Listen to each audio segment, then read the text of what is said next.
For those of you that don't know, I am now a high school teacher. I'm teaching video production at 2 high schools. I'm really excited. I've never taught in this capacity. I have been like a teacher's aide at my college, but I'm sure it's gonna be nothing like teaching high school, so I'm really excited for it, and I can't wait for this new journey to begin. It's gonna be really awesome to teach kids before I learned about it, and hopefully spark an interest, spark a passion, all about filmmaking. Now, I've always wanted to be a high school teacher ever since my first year of junior college. That is what I went to school for, but back then I didn't realize how much of a passion I had for filmmaking, and it's come full circle that I'm now a teacher and also teaching my passion, which is filmmaking. So I'm very, very honored and happy to be in this position that I am.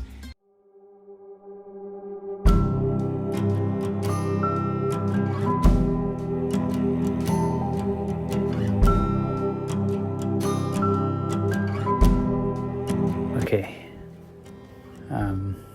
I don't really know where to begin or what to say. I just have a lot of thoughts on my mind about this, and I thought I would just make a video about it, and hopefully you guys can relate, or maybe you can add to the conversation.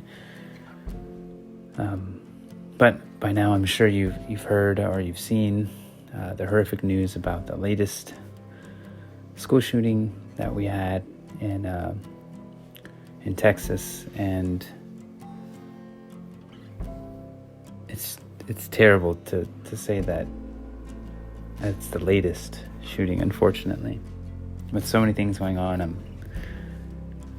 like I said, I don't know where to start or how to collect my thoughts, but there's just a lot of things that have been going through my mind, and I thought that this would be a good time to just talk about it.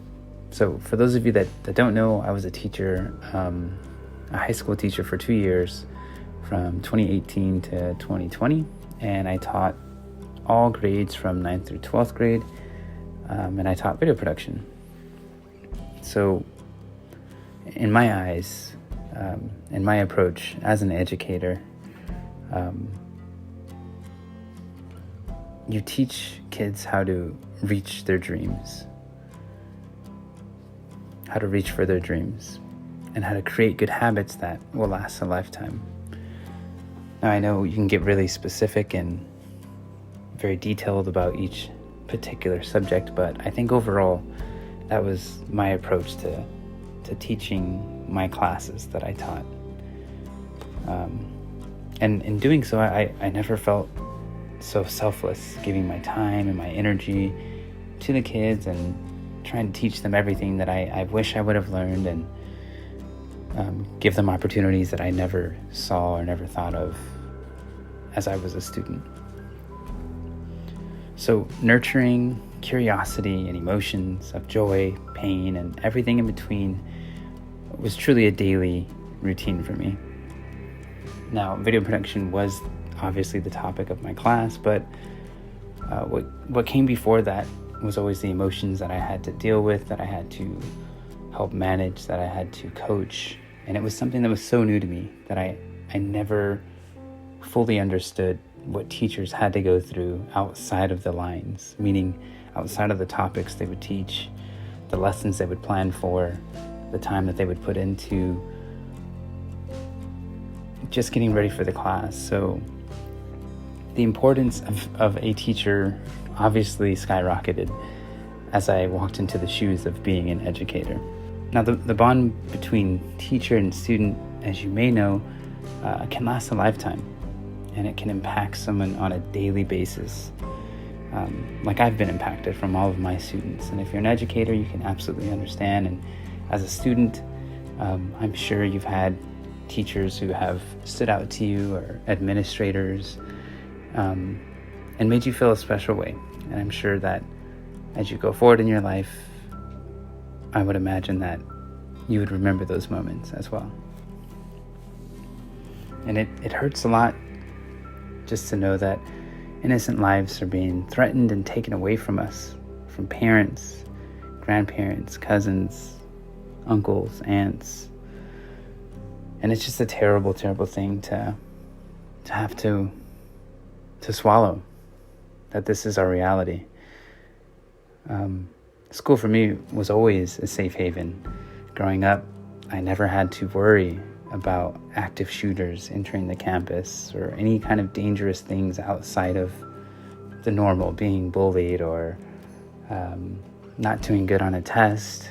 Those were really the biggest worries as a student when I was growing up. I created friendships at school. School is a place where kids can laugh and learn and create a sense of belonging. And it's a special place. And it's just unfortunate that now school has a very, very negative connotation with it. So as a teacher, it was as frequent as fire drills and earthquake drills. We had drills that were safety drills that were specifically for threats that came onto campus. And the things that I had to learn and I had to teach my students was a drill that they learned how to run, hide, and fight. Those are the three main topics that we talked about during these safety drills.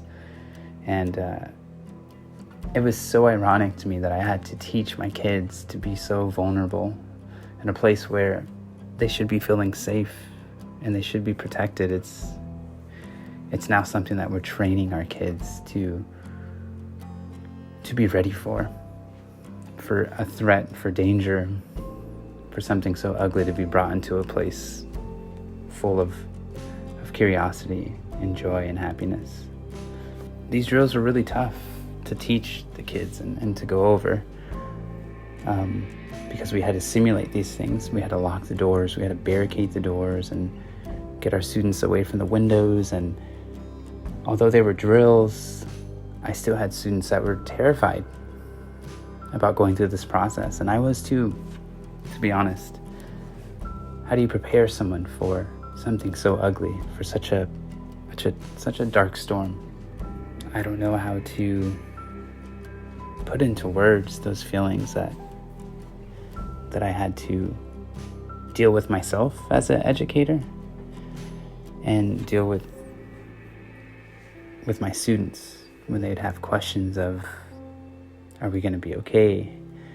Are we really safe from anyone who has a gun outside of that door? What can we do? So we learned in these drills how to fight in certain scenarios, how to hide in certain scenarios, and also run from the danger. So it just got me reflecting on everything that I dealt with, and that I had the pleasure of creating relationships with my students at the time, and moving forward as someone who is looking to get back into education and teaching one day, and being a student currently myself.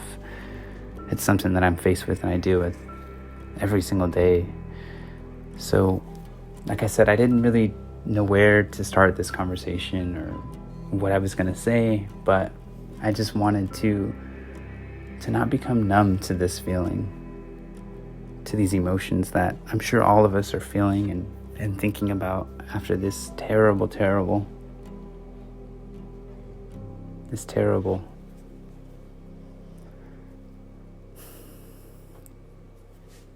event.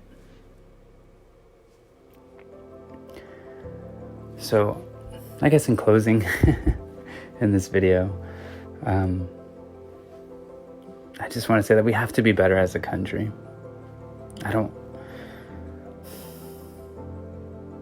We have to take a stand, whether it's politically or getting out socially and having a voice about these feelings and opinions that we all have.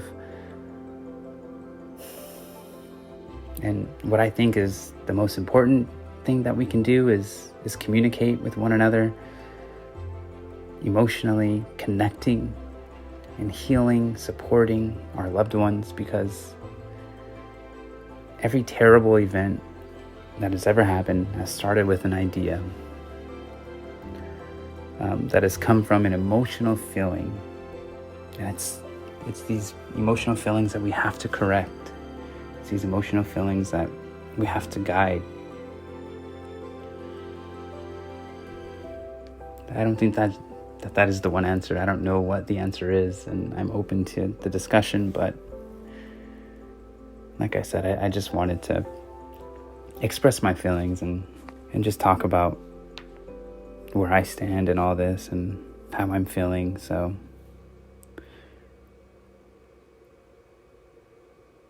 please remember those who have fallen. Love those who are still here. Nurture them. Support them. Communicate with them.